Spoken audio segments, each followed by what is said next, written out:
Yalla Boker Tov et Shabbat Shalom. D'accord, on se calme, Yatikoujik.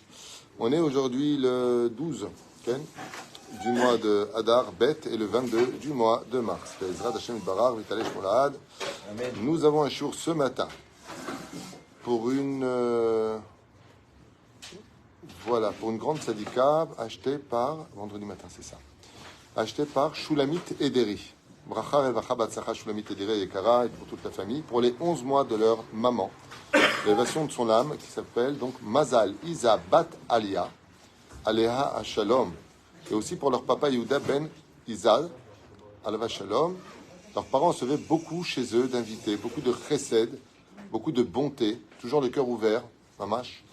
Ils ont laissé 3 générations dans la Torah, donc on est certain que le reste continuera sur le chemin de la Torah, Kol HaKavod. Leur maman habitait dans les montagnes du Maroc. C'est de chez toi là-bas, au Maroc. Les montagnes du Maroc. Okay. Pas de chez moi. Pour aller au mikvé, elle brisait la glace pour se tremper. Donc c'est en hiver. Elles sont chez moi. Les sadiqués aussi. Elle ne s'est jamais découverte la tête. Vous allez tout le temps. Casser le cœur. Ça manque aujourd'hui. Yeshesh Od. Il y a ma femme. Moi, quand elle va prendre un bain, je lui mets de la glace. Non, à Balbémet, c'est extraordinaire cette Misirut Nefesh qu'on lit d'ailleurs dans le livre. Souvent, j'ai fait un cours sur ma grand-mère et j'ai fait verser beaucoup de larmes en faisant ce cours parce que beaucoup de gens m'ont dit, je croyais que vous parliez de ma grand-mère.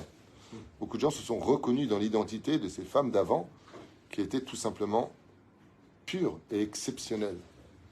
Le modernisme a volé quelque chose d'authentique à notre génération.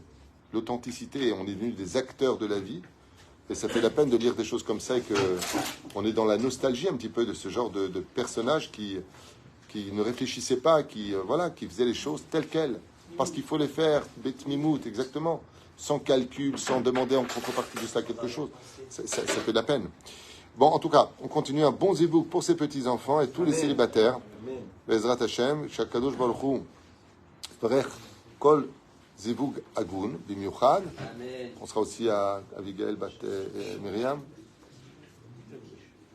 Quelqu'un. La protection aussi de Shel Kol Chayalenu Va'am Israël, libération de tous les otages en bonne santé, Bezrat Hashem, Ve Kol HaMishpacha Yekara qui ont acheté ce shiur. Alors on commence tout de suite. Alors je voulais faire un cours sur autre chose, mais maintenant que j'ai vu qu'il s'agissait d'une grande sadika, on va parler des tzadkaniot. Ah voilà, je change de programme.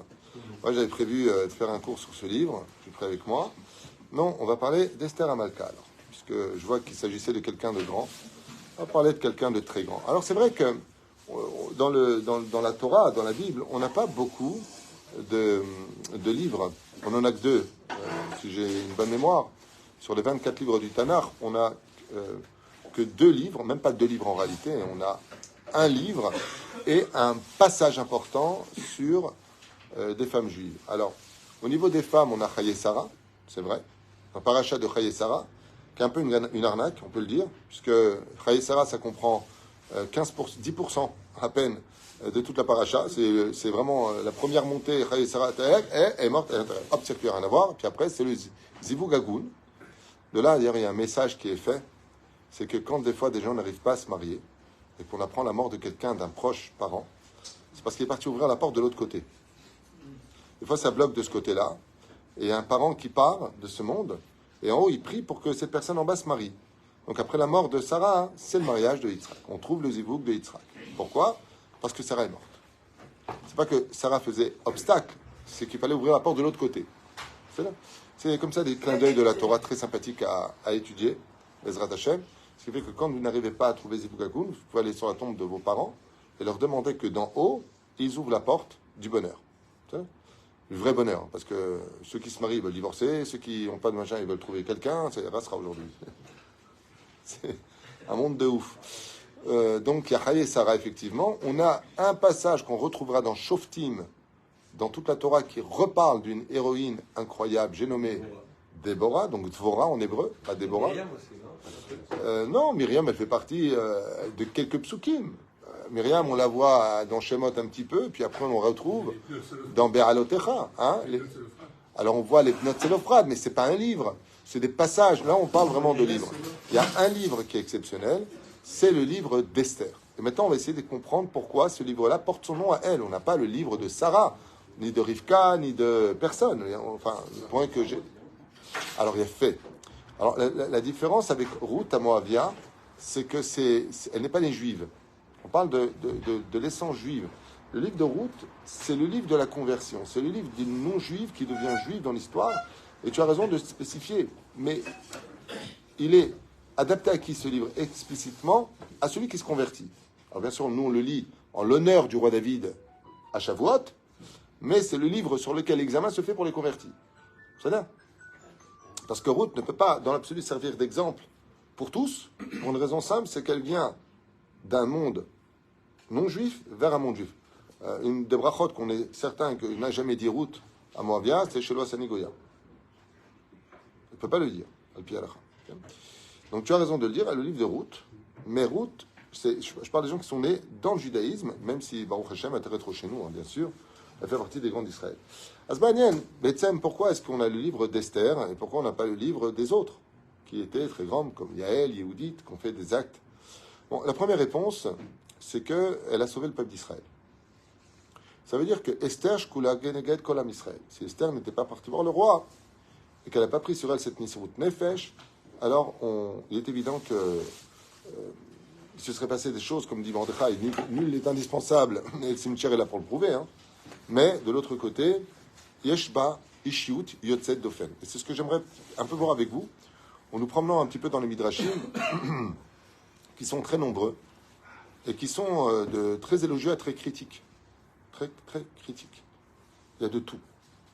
Il y a même des Midrashim que vous ne connaissez pas, sur Esther, qui font d'elle une tzadika, ou alors une fille complètement chilonite, puisque Esther était à la base un nom d'Avodazara. C'est-à-dire.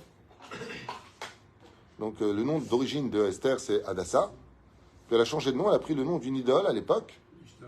Hein? Elle fait Meod, Ishtar. Elle fait, d'où tu sais ça, toi? D'où tu sors? Viens à côté de moi ici, viens. Absolument. C'était la déesse de la lune. Absolument. Et bien justement, c'est pour ça que Esther est cachée, mais qu'elle se dévoile à la lumière, dans l'obscurité. C'est elle qui, justement, fait Méod, donc tu mets un peu de pensée. Exactement, la compare à l'aurore, parce que Ishtar, justement, c'était une avodazara qui servait, surtout en Perse, à comment dire, les idoles de la lune, quoi. Vous savez?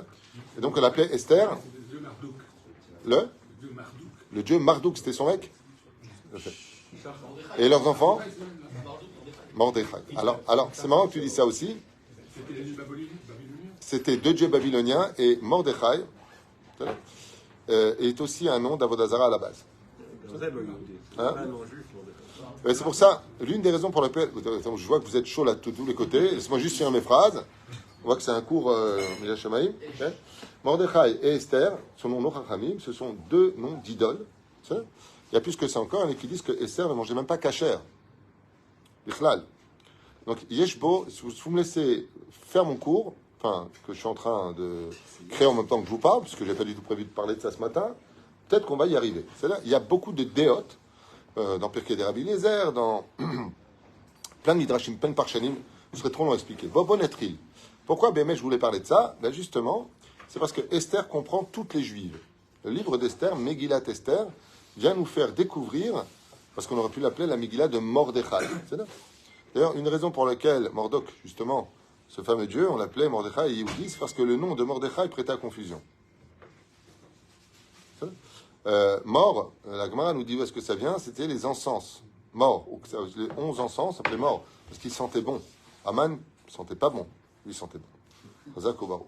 Alors, Esther est née à Suse, comme vous l'avez bien compris. Elle est la nièce de Mordechai. Et comme Abraham a épousé sa nièce, de la même façon, Mordechai, Hayehudi, chef du Sanhédrin à l'époque, et général en chef de l'armée de Perse. Il avait deux rôles, selon le Midrash. Il était d'un côté... Quoi? Comme Abraham s'est marié avec sa nièce. Par contre, on ne peut pas se marier avec sa tante, Alpitora. La tante, on ne peut pas l'épouser. De peur de te faire planter. Tante. C'est pas grave. Mais par contre, on peut tout à fait épouser sa nièce, un baiser Daria Bichlal. Je crois même que j'ai déjà fait un mariage où j'avais marié un oncle avec sa nièce. Un baiser, bon, c'est après les problèmes sanguins. Après, les enfants, ils sont un peu marouges. Mais sinon, moutard. D'acheter moutard. Donc, Mordechai épouse sa nièce et il se passe des choses bizarres. Donc, vous l'avez bien compris. Cette Megillat Esther va nous montrer qu'une femme qui est mauvaise peut apporter la rédemption. Une femme qui est bien peut apporter la rédemption.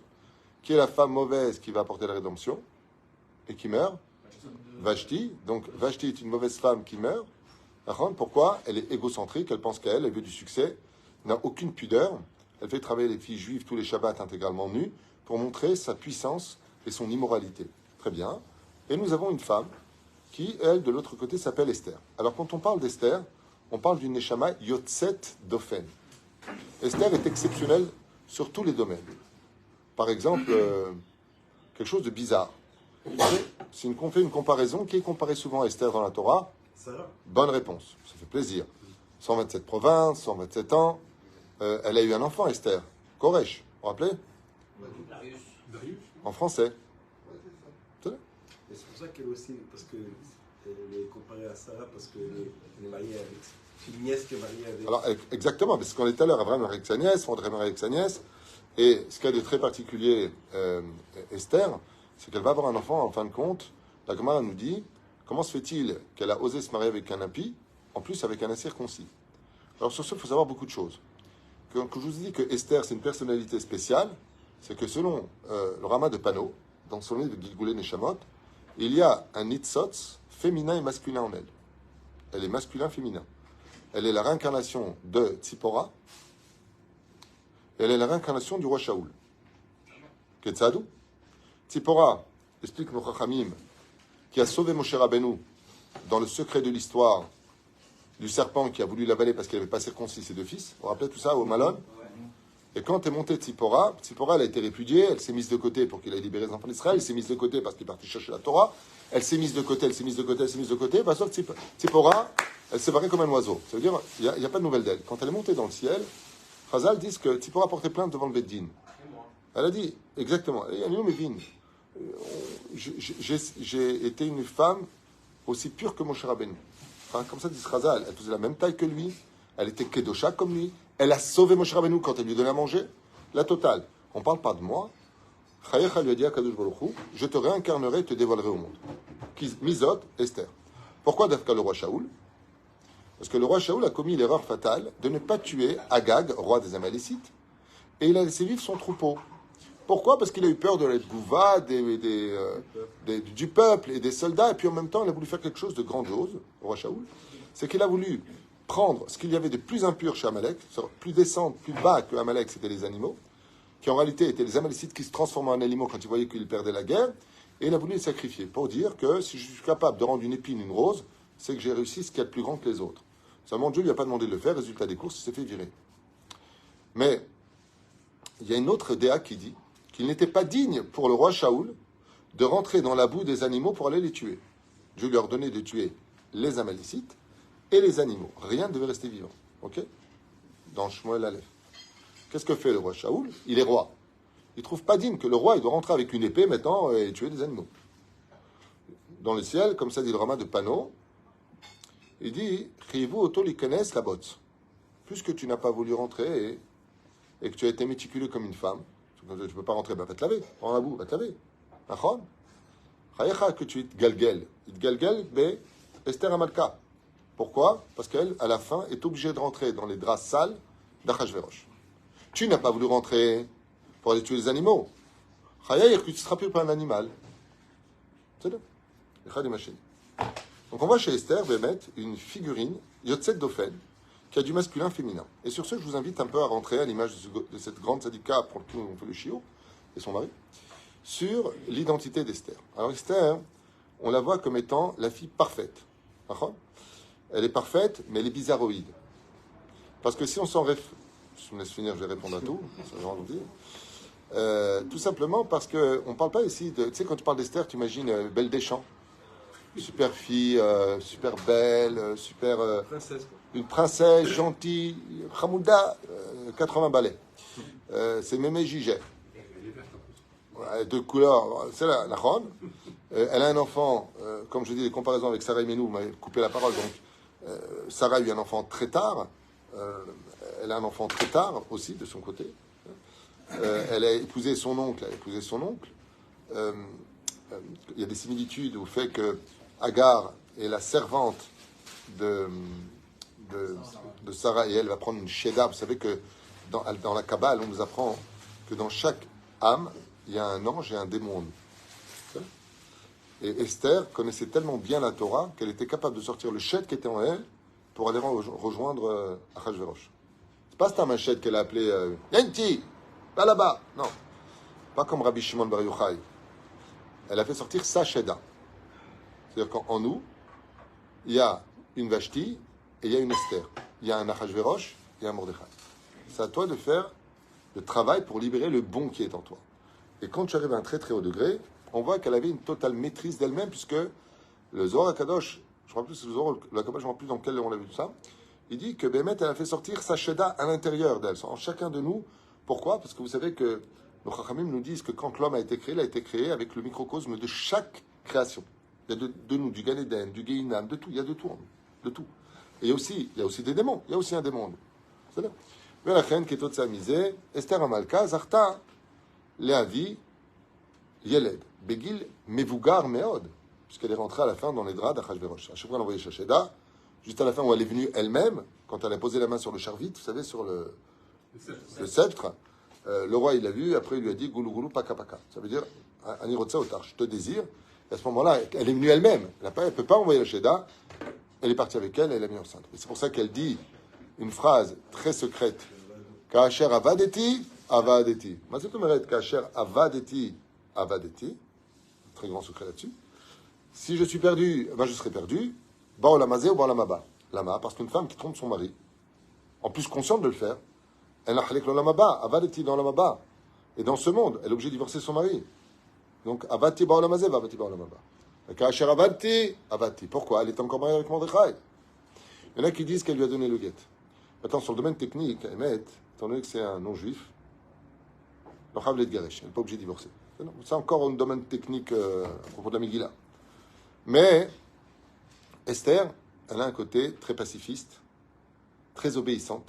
Son mari lui dit, son oncle lui dit, ne dévoile pas ton identité. Elle ne dévoile pas son identité. Et Chazal nous apprennent quelque chose. C'est son accord, non, quand même. Non. Qu'il envoie Alors écoutez bien. Écoutez bien, parce que je voudrais arriver à quelque chose d'important avec Esther. Esther, Amalka, tout le monde, comme ça nous disent les Chachamim, quand il la voyait, il disait ah, c'est une Tunisienne. Elle était un peu large. Elle était un peu dure. Ah, c'est une Marocaine. Elle était gentille, c'est une Algérienne. Mapitom, c'est une Éthiopienne. Je n'ai pas très bien compris comment. Mapiton, c'est une Française. Quand elle parle, elle dit Slicha, Efchar, Bevakasha. Il y en a qui disent Ashkenazite, il y en a qui disent elle était polanite, il y en a qui disent elle était de Russie. Chaque pays, quand il voyait Esther, ah non, regarde, elle est japonaise. Déjà qu'on l'a rendue vieille et verte, et japonaise maintenant. C'est intéressant. Mais Chazal nous dit que chaque personne qui regardait Esther pouvait jurer, mettre sa main dans le feu qu'elle était de son origine. Pourquoi la Torah a-t-elle besoin de nous raconter ça? Quand je dis la Torah, c'est la Torah orale. Okay? Pour nous dire que Esther, c'est l'ensemble de toutes les femmes du monde. Esther représente l'entité de toutes les perfections de ce monde. Elle est Mouchlemet. Esther Amalka Ben Adam Yotzet Dofen. Pourquoi? Parce qu'elle cache l'identité cachée de Dieu en elle, du mot Esther. Comment on écrit le mot Esther? Aleph, Samer, Taf, Resh. Fémérode. Quelle est la lettre qui n'apparaît pas dans la Torah au début, qu'on attend? C'est le Aleph, Bereshit. Elle est la lettre Aleph de Dieu qui est cachée dans l'histoire. Aleph et Seter. Vas-y, Seter. Caché. Le Aleph est caché. C'est le dévoilement d'Hachem, non pas par le Yud Kevavke qu'on ne trouve pas dans la Megillah, mais par le Aleph qui inclut en lui le Yud Kevavke. Yud, Vav, Yud. C'est-à-dire, ça le pique Kabbalah, bon, c'est juste une parenthèse importante pour comprendre que Esther, c'est pas n'importe qui. C'est pour ça qu'elle passe par plein de commentaires. Il y en a qui disent qu'elle a mangé cachère, qu'elle n'a pas mangé cachère, qu'elle a fait ceci, qu'elle n'a pas fait cela. Mazé. Il y a des psukim qu'il faut bien analyser. Vous verrez que de commentaire en commentaire, on se balade, on se dit, mais attends, Makoré, alors ma pitonne, elle mangeait que des légumes, elle mangeait que ceci. Elle lui demandait d'aller acheter spécialement ça, elle a jeûné. Parce quoi? Alors c'est une sadika Gmoura, et de l'autre côté, elle est tombe. Quelle? Esther, c'est l'ensemble de l'humanité qui en est. La Megillat Esther est un livre qui est tellement kadosh Et elle ne peut pas porter un nom qui est Esther. Même si on va dire que l'un des principaux personnages de l'histoire, c'est Aman, on aurait très bien pu dévoiler la Megillat à Aman. Pourquoi pas? Il y a Bereshit Teman. Il faut faire avec Gentleman, c'est bien. Alors Esther, on l'a définie comme étant une fille très sage, très pudique, très cachée, et quelque part, quelque chose de bizarre à dire, très obéissante. Donc quand on voit ce personnage d'Esther, et c'est comme ça d'ailleurs que tout le monde l'a défini, hein, la majeure partie des commentateurs parlent d'Esther comme étant la fille parfaite. Elle est là, Ezer Kenegdo, on la voit timide, on la voit jeûner, on la voit inquiète, elle est femme. Vous savez? Et puis d'un coup, on va avoir un autre personnage en elle, très bizarre. Elle n'a pas peur des démons, elle fait sortir sa hachette, vous savez? Elle prend des initiatives. On lui dit, tu sais, Mordechai, il est Béchar Améler, il a le sac sur la tête. Et elle dit, mais pourquoi? Prenez des habits, emmenez-lui. Mais madame prend des initiatives. Au lieu de dire, oh, Ali, hein, qu'est-ce qui se passe? Mon Dieu. Pas du tout. T'inquiète pas. Et en plus, on va passer maintenant à quelque chose. Donc, je reprends encore 2-3 exemples parce que ce serait trop long d'expliquer toute la Megillat Esther sur le personnage d'Esther. Mais elle organise un festin et elle trouve que c'est pas le moment. Elle dit, non, ben demain, je refais un festin. Mais pour qui tu te prends? La fille, elle est khatsoufra. Elle est chutzpanit. D'accord? Elle est, comme on dit en français, arrogante. Mais tu fais un festin, tu fais venir le roi. Et maintenant, il y a Aman et le roi qui arrivent. Elle est comme ça, elle regarde. Elle dit, qu'est-ce qu'elle est? Non, pas ce jour, j'ai pas envie. C'est quel jour on est? Lundi, j'aime pas lundi, je veux mardi. Lama, pourquoi d'abord? En plus, c'est une grande question. Pourquoi 2 fois faire ce michté? Lama. Elle a estimé que j'ai pas envie. La Megillat Esther veut nous faire comprendre qu'elle a pris les choses en main. C'est elle qui donne maintenant le tempo, c'est elle qui donne le rythme à l'histoire. Je ne comprends pas, juste avant on a parlé d'une petite fille, gentille, pas gentille, va fais comme ça, tu manges pas ça, attention tu dis ça, elle est passée à celle qui donne des ordres. On passe à une femme qui est très courageuse. Puis il y a plus un moment, on a affaire à Esther, et elle est pardanite. Elle a peur, voire presque égoïste. Qu'est-ce que lui demande Mordechai? Il lui dit, bon, il y a un décret sur nous, va voir le roi. Elle lui dit, mais t'es ouf. Je vais mourir si j'y vais. Mais on s'en fout de ta vie. Va voir le roi. Il dit, non, mais... il m'a pas appelé depuis 30 jours, quoi. Je veux dire, si j'y vais, il va me tuer. Et Mordechai lui dit, ben crève. Va voir le roi. Mais j'ai peur. Alors, il y a une discussion qui est très intéressante. C'est que Mordechai lui dit, si tu vas pas, c'est toi et toute ta famille qui allez mourir. Il n'y aura pas de souvenir de toi, Esther. Et là, Esther, elle dit, bon, alors j'y vais. Mais elle y va pas. J'y vais sous condition. J'y vais si vous jeûnez tous pour moi pendant 3 jours. Est-ce qu'on voit de l'aïmouna là ou on voit pas de l'aïmouna? C'est très bizarre comme comportement. Dans la Gemara, dans Maseret Neila, Bedaf Yudzaïn, Amoud Aleph, on voit Rabbi Shimon Bar Yochai, on voyait Rabbi Reuven Asropoli, à Rome, qui doit se raser la tête, s'habiller comme les goïms, manger du porc s'il le faut comme eux. Il a le droit d'entraver tous les souris pour sauver le peuple d'Israël. Il n'a pas dit, et si j'y vais, et ça le fait pas, et si on me tue. Il faut sauver les enfants d'Israël. Fais-le. Il y a un soldat ici qui était avec 6 autres de ces... il y avait un groupe, je ne sais pas comment on appelle ça, pas une plouga, mais une Bidjouk, une Sevet. Et ils ont jeté une grenade, il s'est jeté dessus. Il n'a pas dit, et si j'explose, et mon fils le pauvre, et je n'ai pas vu grandir, et je n'ai pas vu le mariage de mes enfants, et si je saute, je vais m'éclater. Il a sauté. Il faut sauver 6 personnes, il a sauté. Là, on te parle de sauver le peuple d'Israël. On n'a pas à faire une tzadika, mais c'est route nefesh. Elle ne casse pas de la glace, là, dans l'histoire. Et Esther, elle a besoin de garantie. Bon, alors j'y vais. Ben alors, priez pour moi. Hein. Ça cache beaucoup de choses. Alors sur ce, à émettre, on peut partir pendant des heures à expliquer qu'est-ce qui se passe dans la scène d'Esther, selon nos commentateurs, et beaucoup à dire. D'abord, elle n'a pas envie de perdre un. Prophétesse, je ne sais pas. Roi HaKodesh peut-être, mais prophétesse, je ne sais pas. Je ne me rappelle pas. Esther prophétesse, je ne me rappelle pas. Mais en tout cas, ce qui est sûr et certain, c'est que si elle est prophétesse, ça ne va pas très loin. Là, hein, parce que cette Bouzard, elle est là. En tout cas, Esther vit pas un peu dans l'espoir, elle vit dans le désespoir, puis elle vit dans l'espoir. Elle se promène. Elle mange cachère ou elle mange pas cachère? Elle est pudique ou elle est pas pudique? Elle est, jeune ou elle est vieille? Elle est belle ou elle est moche? Vous vous rendez compte que quand on arrive à elle, tout se remet en question dans la définition de ce personnage, hein, Mais si elle se- prophétesse. Elle si fait partie des 7 prophétesses. Si elle jeûne, c'est que quelque part elle a la Emouna. Parce qu'elle veut se nettoyer peut-être de ses Alors, péchés. juste une chose, j'ai une réponse pour toi qui va me revenir. Là, c'est me revenu. Quand je comptais pas faire un cours sur la terre ce matin, hein, donc je sais pas préparer. Tout ce que je vous dis, c'est, je vais déjà activer dans ma tête en même temps que je vous parle, c'est que oui, c'est marqué effectivement qu'elle est prophétesse, mais que le lieu dans lequel elle se promène sont empreints d'idolâtrie et de démons.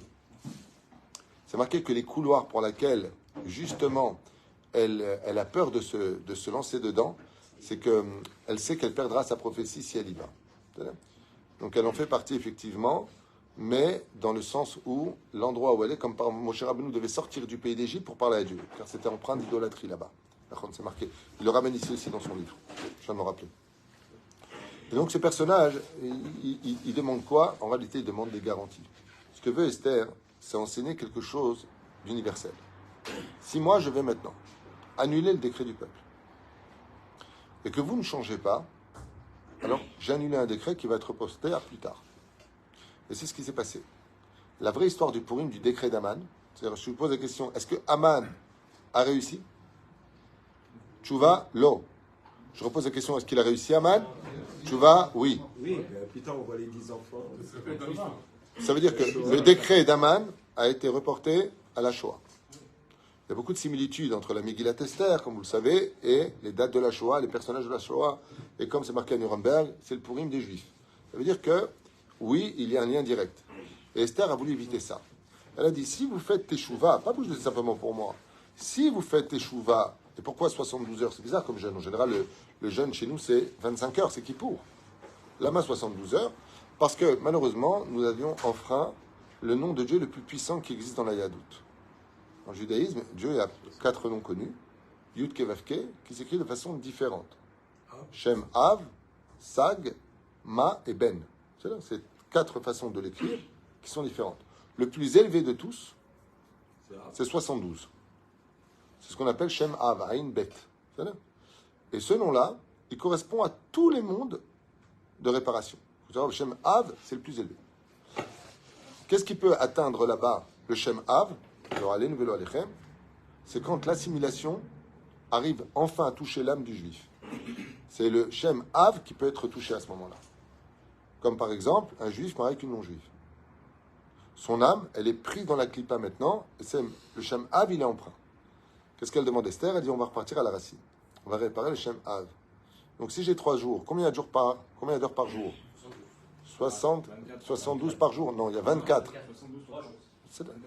Peut-être on va à mon rythme. Parce que toi, c'est facile pour toi, mais il y a des gens peut-être qui regardent, de quoi ils parlent.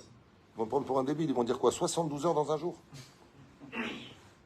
Combien de jours? 3 jours. Combien d'heures par jour? 24. 3 fois 24, vas-y Youssef. Hazak, 72. Pourquoi 3 jours? Pour réparer les 72 heures qui correspondent justement à la précision du Shem Yud Kevavke des Yudin. C'est une raison pour laquelle Israël et Néhémia, pour relever l'âme juive, ont convenu de lire la Torah tous les 3 jours. C'est ça? Lundi, jeudi, Shabbat. Lundi, jeudi, Shabbat. Le jour où on sort le Sefer Torah. Chez l'Oye Shavua, Bli Shlosha Yamim, Bli Torah. Il n'est jamais 3 jours sans Torah. Pour relever constamment la Neshama du juif et lui rappeler ses obligations en tant que tel. Et cette Messirut Nefesh exceptionnelle de Esther Amalka finit par la dévoiler. De là, il y a énormément d'enseignements qui apparaissent sur cette personne. Esther Amalka ne veut surtout pas être connue. Elle reste dans l'ombre. Esther Amalka sauve le peuple d'Israël. Elle fait preuve d'une Messirut Nefesh hors du commun.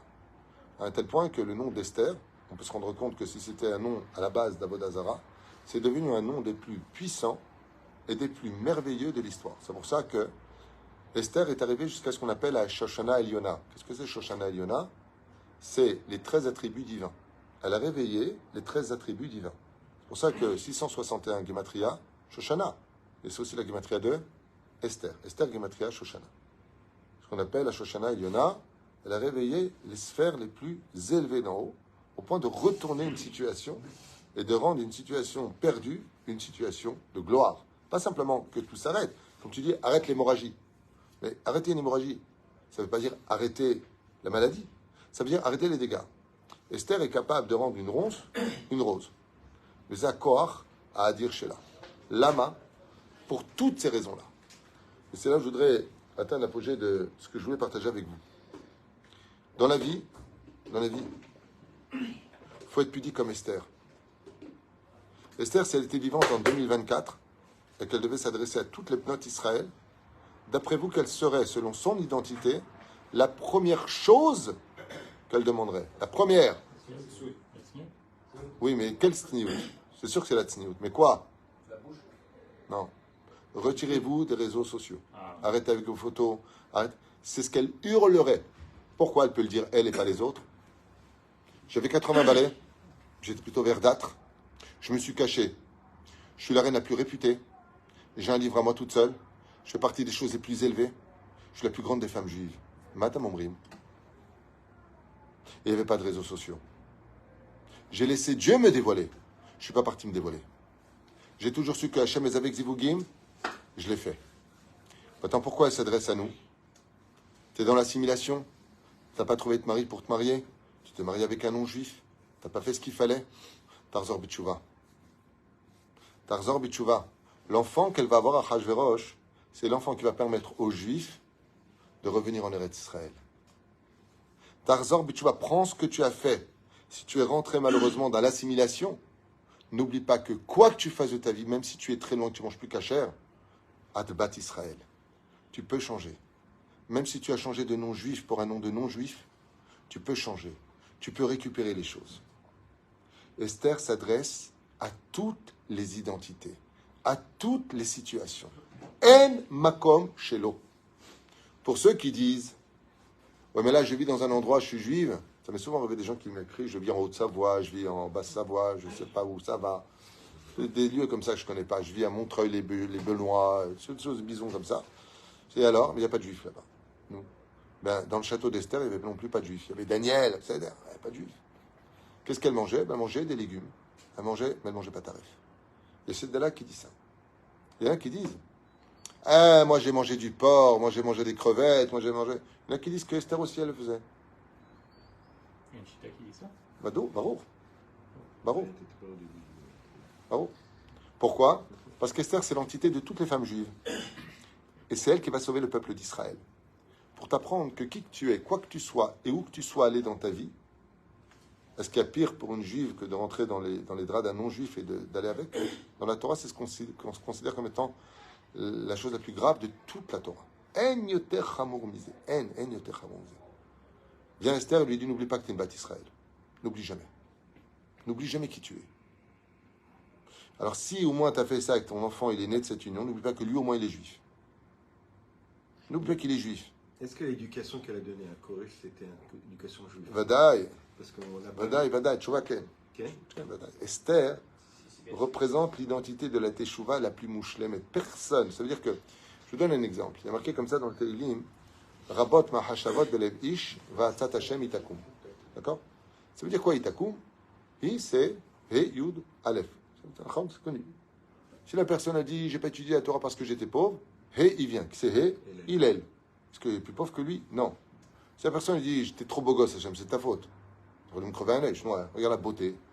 Je vais passer, les filles me regardaient, je deviens fou. À cause de ça, j'ai eu l'addiction des femmes. Donc j'ai pas pu étudier la Torah. Qui c'est qui sort Yosef Hatzadik? Et les anges, ils disent, Chlikam Shumer, comme tu es moche à côté de lui.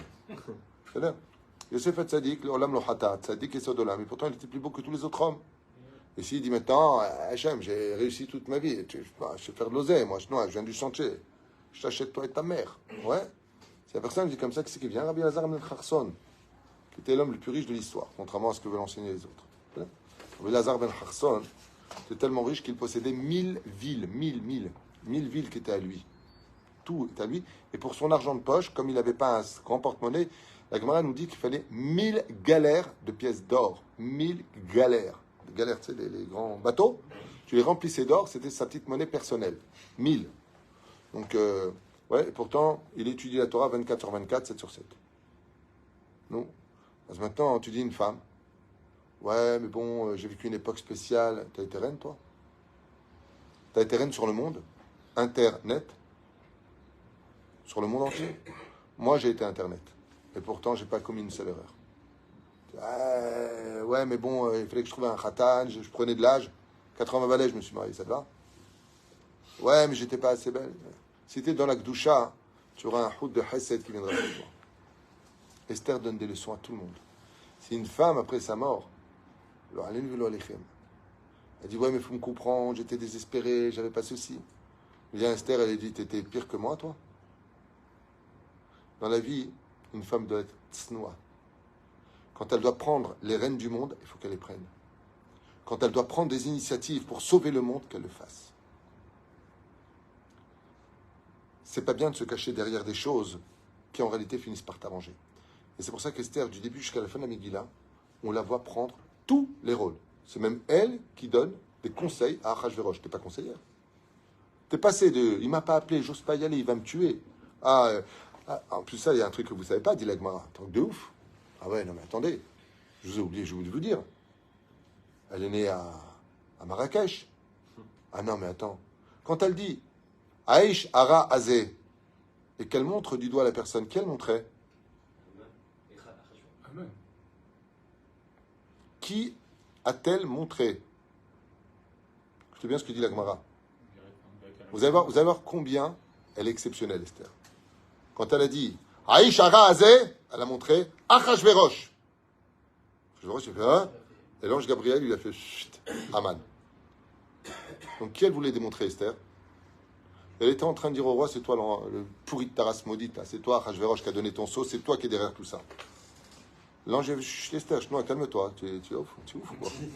Esther, aïe, si tu parles avec le roi, quand même, oh, tu te calmes, on est caché, hein? Comme ça, elle est venue montrer Achashverosh. Et l'ange, il a mis, hop, Aman. Il dit, pourquoi tu fais ça? Elle a peur de rien, Esther. Mais je comprends pas, juste avant, tu avais peur. Le roi ne m'a pas appelé. Et là, tu l'accuses en public. En plus, devant Aman. Ma Corée, là, Esther. Esther prend des initiatives. Et si toute cette Megillah nous arrive, sachez une chose. Pourquoi les femmes sont tenues d'écouter la Megillah Esther? Parce qu'elles étaient dans le miracle. Mais parce que Esther, c'est celle qu'on fait ressortir chaque fois qu'une femme juive meurt. On la fait sortir du Beddin d'en haut. Et on la compare. Qu'est-ce que toi, tu as vécu que Esther n'a pas vécu? Explique-moi. Pourquoi j'ai dévoilé Esther et toi, tu seras oublié? Aval si Bezrat Hashem, tu casses de la glace. Tu as les cheveux couverts. Vous vous rendez compte, la reine, elle est mariée avec Mordechai.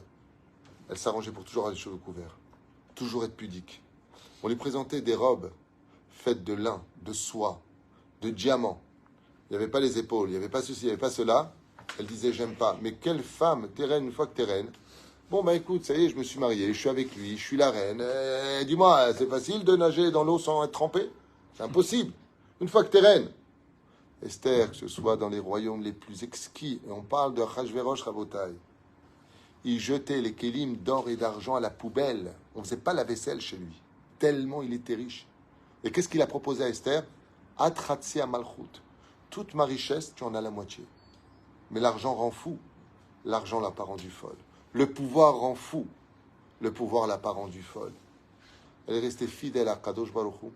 Et combien même il y a des parchanim qui viennent nous dire qu'éventuellement elle n'aurait pas mangé kasher. Miyad Omrim, Aval Hazra Bitshuva. Alors je pose la question, pourquoi tu dis ça? Pourquoi tu me racontes qu'elle a fait tchouva? La réponse est simple. Parce qu'elle représente toutes les filles d'Israël. Et si elle n'avait pas fait tchouva, à qui elle s'adresserait? Qu'à celle qui était née dans la Torah. Belchen Esther, son nom, c'est un nom d'Avodazara. Et c'est pour ça qu'on dit que Esther, Adassa. Adassa, c'est un nom juste, c'est Myrt. On lui dit que c'est Adassa. Pourquoi? Parce que derrière cette identité qu'elle a, Esther vient nous apprendre quelque chose avec laquelle je voudrais finir. Elle dit à toutes les filles d'Israël, même si tu crois que là où tu es arrivé, tu ne peux plus faire marche arrière, sache que tu n'es que dans des mises en scène par le Créateur du monde. Enlève ton masque et dévoile-toi. Dévoile-toi en tant que juive, en tant que reine, pour sauver ton peuple. Parce que chaque femme dans chaque foyer peut sauver son peuple. Chaque femme dans chaque foyer peut relever l'étendard du nom divin. Et pour cela, il y a 100 conditions. Tu n'as pas besoin de dire je suis fatigué, je suis vieille, j'en peux plus, faut me comprendre. Shum davar. Esther, elle sait s'adapter selon une logique de vie. Là, il faut que je sois pudique. Là, il ne faut pas qu'on sache que je suis juif, je vais faire semblant de manger taref. Ah, ok. Là, c'est risqué. Si j'y vais qu'ils ne font pas de chouva, je fais un trou dans l'eau. Là, il faut que j'organise quelque chose, je prends l'initiative. Là, il va falloir que je dévoile qui est le pourri. Maintenant, je vais demander qu'il me donne la maison d'Aman pour aller jusqu'au bout. Chose incroyable chez elle. On voit le parcours d'Esther, il est impressionnant. Il est impressionnant. Il est impressionnant parce qu'il comporte toute l'histoire de l'humanité. Chez les Juifs, comme chez les non-Juifs. La Megillat Esther, c'est quelque chose de très spécifique. Parce que cette femme qui a une Megillah en son nom, en tant que Juive, cachée derrière une entité et une identité qui correspond à tout le monde. Chacun disait, mais non, elle est de chez nous, elle n'est pas juive. Vous savez que Achashverosh, quand il lui dit, quoi, juive, t'es juive? Je vois qu'une feuge. C'est qu'il était à Moum. Mais je t'ai jamais vu. Et là, ça rejoint un enseignement de Rabbi Moshe Ederi Zatzal, qui était de Casablanca à la Vachalom, au Rav. Surtout avec Alechem Be'alim Valkolam Israël. Rabbi Moshe Ederi toujours disait, la grandeur d'un vrai tzaddik, c'est quand lui seul le sait et Dieu le sait, mais personne ne le sait. C'est pas quelqu'un qui montre qu'il est tzaddik. Quand quelqu'un est tzaddik, et Esther, personne ne pensait qu'elle était juive. Aman, il était toute la journée dans le château en train de voir, de regarder, en train d'épier comme un rat. Ouais. Mais malgré tout ça, je ne sais pas si tu comprends. C'est comme si tu vois quelqu'un, tu sais que lui, il est rabbin.